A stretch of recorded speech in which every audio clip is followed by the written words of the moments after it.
And welcome back to the show नाजरीन। जिस तरह से ब्रेक पे जाने से पहले हमारे साथ मौजूद हैं डॉक्टर समीना हक, लेप्रोस्कोपिक सर्जन हैं, गायनोकोलॉजिस्ट हैं, स्पेशलाइजेशन है इनकी भांजपन के हवाले से, और आज हम उनसे गुफ्तगू कर रहे हैं ओवेरियन सिस्ट के हवाले से, which is very important to talk about, क्योंकि इसकी इन्फॉर्मेशन ऐसे हम नहीं देख रहे कि लोगों के पास है, नॉलेज नहीं है इस बारे में, कोई एजुकेशन नहीं है। और बहुत से लोग हैं जो ओवरी से हाथ धो बैठते हैं, ख़वातीन खास तौर पर जो यंग एज में होती है, उनके हवाले से भी डॉक्टर साहबा बता रही हैं कि करना क्या है। तो डॉक्टर साहबा से हम बिल्कुल एक बेसिक क्वेश्चन करते हैं जो इनिशियल नॉलेज के लिए बड़ा ज़रूरी है कि डॉक्टर साहबा, अगर सिस्ट होती है, पेट में दर्द होता है या कोई भी इसके सिम्टम्स हैं जो आप हमें बताएंगी, और उसके बाद अल्ट्रासाउंड में ये चीज़ डायग्नोस हो जाती है कि इस बच्ची को, इस औरत को सिस्ट है, तो अब क्या करना है आगे?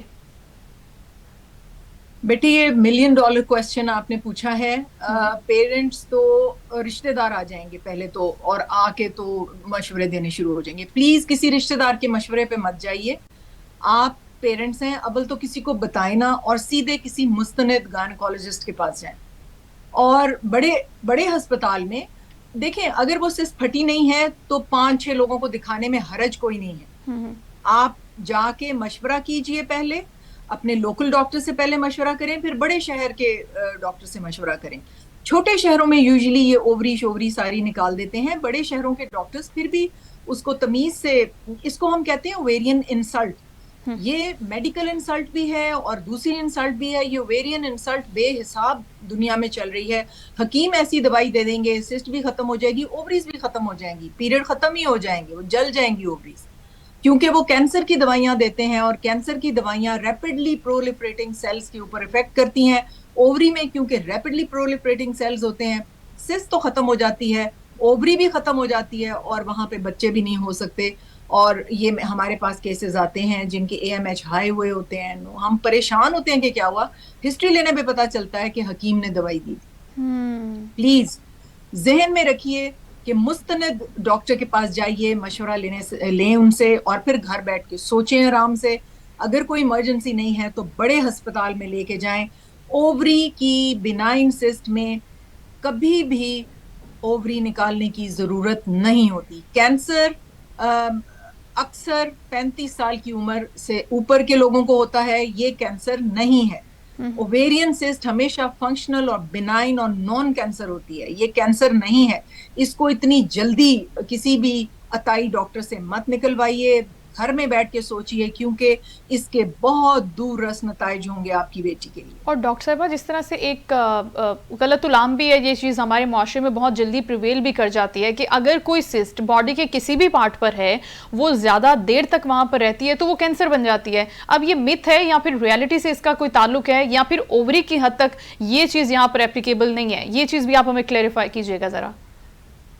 नहीं, देखिए, ये ओवरी की सिस्ट तो फंक्शनल सिस्ट है। अगर वो 38 साल के या 40 साल के बाद है तो फिर भी अल्ट्रासाउंड पे वो पता चल जाता है कि ये खतरनाक है, ये फंक्शनल है, क्योंकि ओवरी 50 साल तक फंक्शनल हो सकती है, वो फंक्शनल सिस्ट बनाती चली जाती है।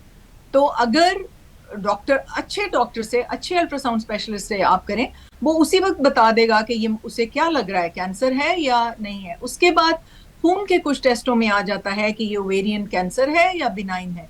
उसके बाद हम थोड़ा सा फ्लूइड लेके कई दफा भेज देते हैं, कई दफा हम ओवेरियन सिस्ट की वॉल को निकाल के भेज देते हैं। कई दफा हमारे पास पेशेंट्स आती हैं, बड़ी बड़ी सिस्ट हैं, 40 साल की उम्र पे शादी हुई है, शादी को अभी चंद माह हुए हैं, हम उसकी ओवरी नहीं निकाल सकते।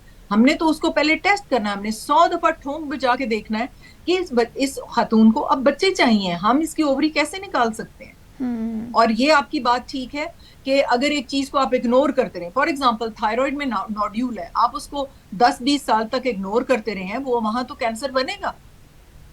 तो इसलिए इसको आप हर चीज को एक यूनिवर्सल लॉ के तहत नहीं आप डील कर सकते। हर ऑर्गन की, हर चीज की अपनी एक स्टोरी है, अपनी ही मॉर्बिडिटी और मॉर्टेलिटी है। आप ये नहीं कह सकते कि किसी भी जगह बॉडी में कुछ भी हो वो कैंसर बनता है, ऐसा नहीं।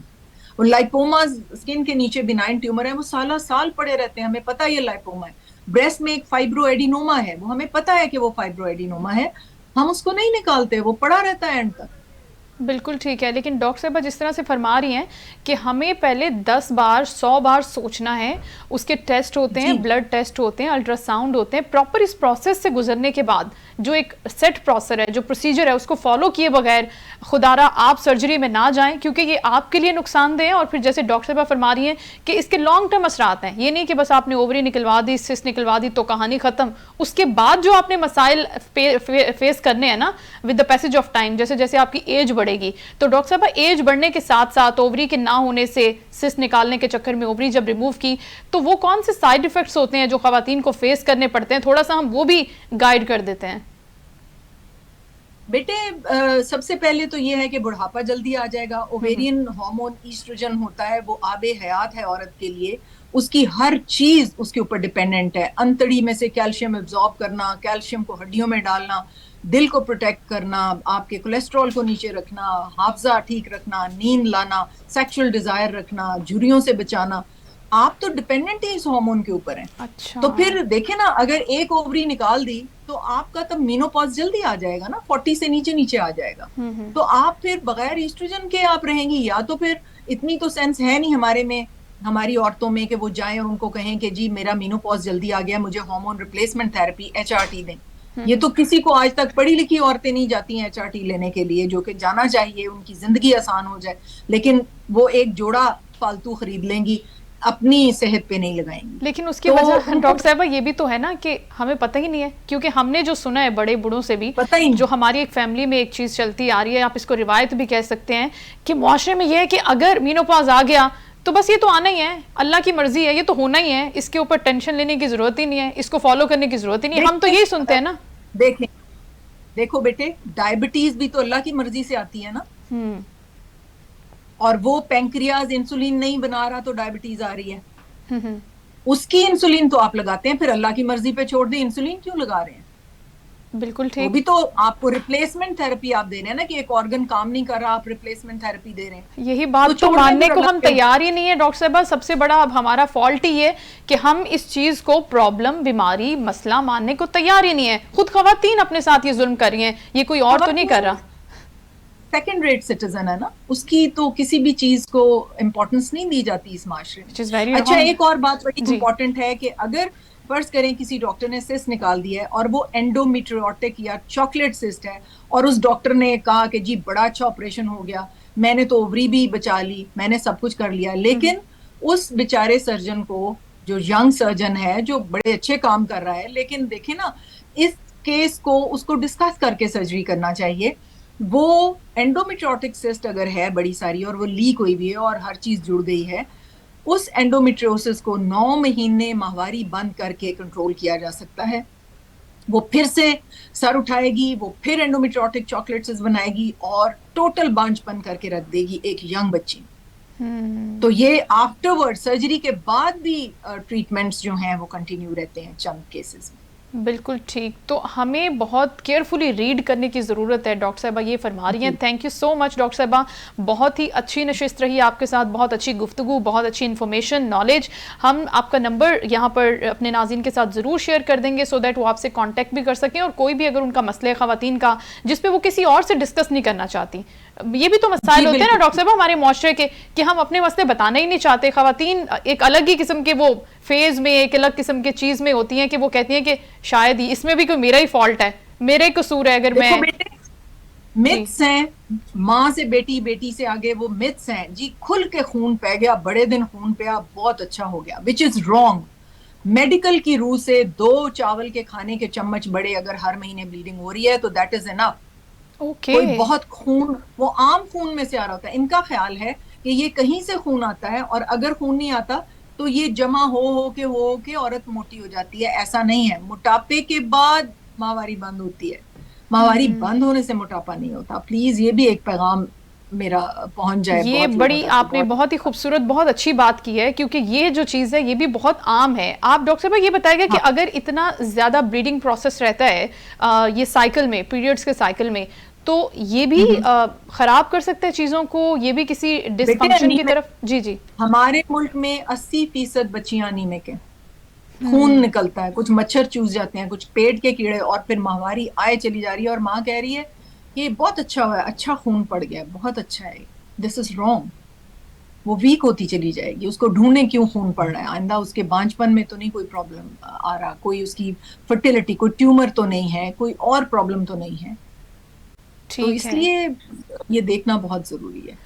बहुत शुक्रिया। डिसफंक्शनल भी होता है, कोई रीजन भी नहीं है और हो रहा है, उसको हम दवाइयों से ठीक कर दवाइयों से उसको, लेकिन उसको ओवरलुक नहीं करना। बेसिकली डॉक्टर साहब ये कह रहे हैं कि आपने उसको बिल्कुल लाइट नहीं लेना कि अच्छा ठीक है ये तो नॉर्मल है, ये तो होता है, सबके साथ होता है। आपने उसको रीड करना है, अपनी बॉडी को रीड करना है, साइंस एंड सिम्टम्स जो इशारे हमारी बॉडी हमें दे रही होती है उनको बहुत केयरफुली रीड करना है। हम खुद रीड करेंगे तो हम किसी को बताएंगे, डॉक्टर को भी तभी बताएंगे। बेटे मेंसेस में अगर बहुत सीवियर पेन हो रही है कि आप बिस्तर से भी नहीं उठ सकते और कमर दोरी हो गई है, तो वो चॉकलेट सिस्ट होगी या उसको और कोई सीरियस प्रॉब्लम होगा, एडिनोमायोसिस होगा यूट्रस का, जो कि फिर इरिवर्सिबल हो जाता है एक स्टेज पे जाके, वो बच्चे पैदा नहीं कर सकती। एडिनोमायोसिस आजकल बहुत ज्यादा हो रहा है, इस पे भी क्लास लेंगे, क्योंकि एडिनोमायोसिस भी एनवायरमेंटल केमिकल्स के साथ यूट्रस जो है वो इतने की बजाय इतना इतना बड़ा 12 साल की बच्ची का हो रहा है, और ये बहुत कॉमन होता जा रहा है। और ये कोई केमिकल्स हैं, अभी हमें समझ नहीं आ रही, मैं ट्राई तो कर रही हूँ कि मैं इसके ऊपर कोई रिसर्च करूं, but I don't have resources in this country के मैं इसको देखूं कि ये क्यों हमारे नजर में आ रहा है सब कुछ। तो इसलिए अगर बहुत शदीद दर्द है मेंसेस में तो इसको इग्नोर नहीं करना कि नहीं जी नहीं दवाई खाओ, गर्म दूध हल्दी वाला पियो। हाँ एग्जैक्टली यही होता है नॉर्मली, पेन किलर ले लिया चले जी ठीक है ये तो बड़ी नॉर्मल चीज़ है, विच इज़ नॉट। डॉक्टर साहबा हमें ये बता रही हैं। Thank you so much doctor Samina Haq, आपके वक्त का बहुत शुक्रिया। इनका नंबर नाज़रीन हम आपके साथ शेयर करेंगे, और जितनी भी चीज़ें आज हमने डिस्कस की हैं ये तो मेरे लिए तो एक बहुत ही इंफॉर्मेशन और एक ज़बरदस्त चीज़ हो गई कि ये जो मेडिकल की चीज़ें नॉर्मली हम इनको डिस्कस नहीं करते, बिकॉज हम समझते हैं कि अच्छा हमारा क्या लेना देना है, हम तो एक नॉर्मल लाइफ जी रहे हैं, लेकिन ऐसा नहीं है। ऐसी बहुत सी चीज़ें हैं जो हमारी बॉडी में हो रही होती हैं और हमें इन्फॉर्मेशन नहीं होती। गूगल पे जाके या फिर यूट्यूब पे जाके इनको सर्च करने के बजाय हम अपना फारिग टाइम किन चीज़ों में गुजारते हैं, आपको पता ही है। इंस्टाग्राम देख लिया, वीडियोस देख ली, ट्यूटोरियल्स देख लिए बिला वजह के, जो बिल्कुल भी हमें हेल्प नहीं करते किसी भी चीज़ में। तो ये जो हेल्थ के मसाइल हैं इनको फोकस करने की बहुत ज़्यादा ज़रूरत है, और पाकिस्तान जैसे मुल्क में तो इस हवाले से ख़वातीन की अवेयरनेस के हवाले से उनको नॉलेज देने की बहुत ज़रूरत है। और डॉक्टर साहब बहुत ही कमेंडेबल जॉब कर रही हैं। Thank you so much doctor साहब, अल्लाह ताला आपको ज़िंदगी सेहत दे, मज़ीद तरक्की दे, और इंशाल्लाह आप हमारे शोज़ में ज़्यादा से ज़्यादा मौजूद हों इस टॉपिक को सामने लाने का इंशाल्लाह। और नेक्स्ट जब हमारा शो होगा, नेक्स्ट सीटिंग होगी जब हमारी, तो हम और बहुत सी चीज़ें हैं जो इन्हीं चीज़ों से रिलेटेड हैं वो भी आपके लिए लेकर आएंगे, ताकि आपको हेल्प हो सके। कहीं ना कहीं अगर कोई इस चीज़ को फेस कर रहा है तो उसकी मदद की जाए। Thank you so much doctor साहबा for being with us, for being the part of the show. और अब जो बात हुई है, अब जो सबसे इंपॉर्टेंट चीज़ इस सारी कॉन्वर्सेशन में से निकली है वो ये निकली है कि हमारे डाइटरी इशूज़ हैं, हमारे इन्वायरमेंटल इशूज़ हैं, हमें इन चीज़ों को देखना है, अपना लाइफ स्टाइल चेंज करने की ज़रूरत है, ताकि ये जो मसाइल जिनके ऊपर हम गुफ्तगू कर रहे थे, जो छोटी बीमारी से फिर बड़ी बीमारी, इंटरलिंक किसी और बीमारी से, और फिर वो ऐसी चीज़ हो जाती है जो इरिवर्सिबल हो जाती है, तो इन सब चीज़ों को फोकस करें। आज के शो में हमने जो गुफ्तगू की है इससे रिलेटेड जो भी आप कमेंट करना चाहें नीचे कर सकते हैं हमारे शो के, और डॉक्टर साहबा का नंबर भी मौजूद होगा, आप इनसे खुद भी कांटेक्ट कर सकते हैं। इंशाल्लाह नेक्स्ट प्रोग्राम में आपसे दोबारा मुलाकात होगी किसी बहुत ही अच्छे टॉपिक के साथ। अपना बहुत ख्याल रखिएगा। अल्लाह हाफिज़।